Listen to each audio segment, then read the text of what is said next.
Return on equity is what Nick McKim wanted.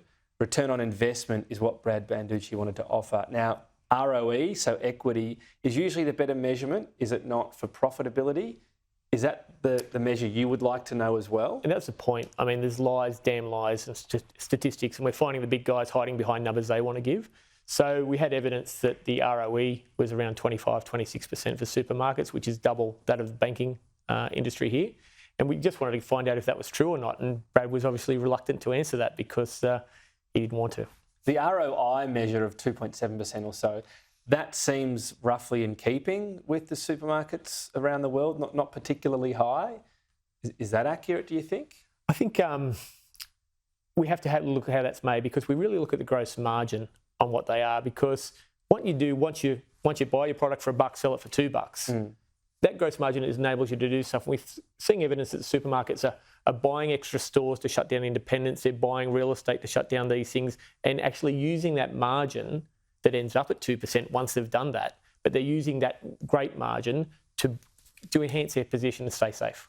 The land banking is already illegal, is it not? So is that not being pursued properly? This was a law brought in a few years ago. The evidence from the ACCC yesterday was a practice of notification for these things has been falling away. Okay. It is not compulsory, and we need to look at that. And I think the interim report in Emerson goes some far, but we've got to find better mechanisms. So if we go to return on equity, which you think is the better figure, 25%, you say it's twice what the bank's is, but what's high?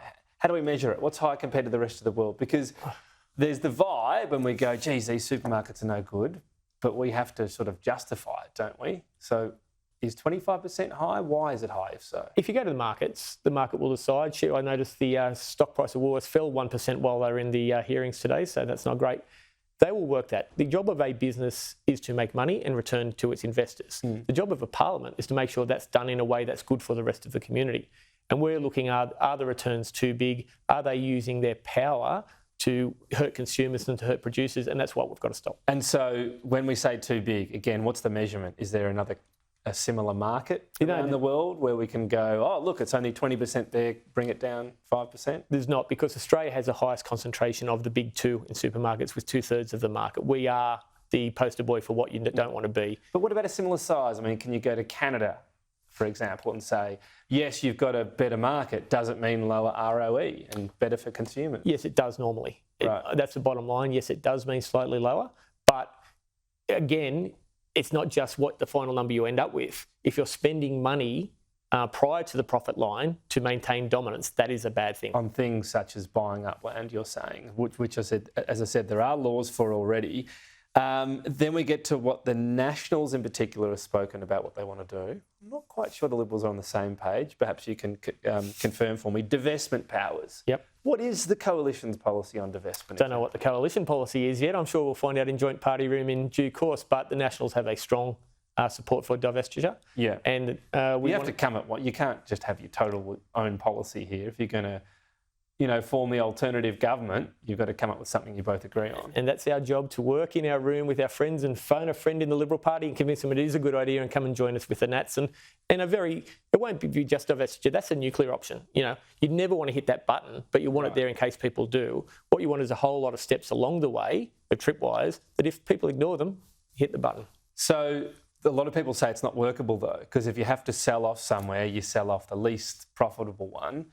Maybe no one even buys it, and the actual result is, dare I say it, a small regional community suddenly doesn't have a supermarket. So are you convinced? Is it just an option? Are you convinced it's workable? No, I'm convinced it's workable. And the devil is always in the detail, and we can be intellectually lazy and say, these are the problems, or we can do some work and say, this is the way you avoid making the regional ones sell off. You can do them where... So you would say to a supermarket, you sell this store. That seems a bit... Well, you can't.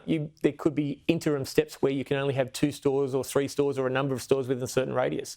Because that's what we're seeing is this conglomeration. The one in Milton, Queensland, where they bought the entire real estate building to kick out a tenant, an individual tenant, they already had 3 stores within 15 minutes of that. It's just that sort of stuff that we can do.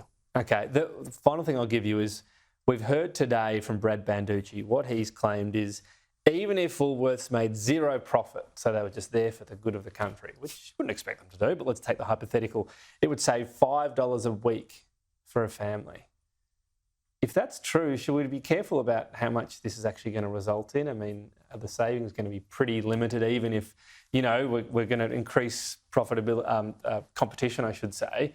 We're talking about a few percent in the difference. But that comes down to that number that Woolworths and Coles want you here again, that 2 to 3% number. That's what they're talking about for their $5. What about all the extra percent they're spending to maintain dominance and push the rest of the market down? So you think the $5 figure would be better if it was a sort of holistic tearing up of the competition rather than just...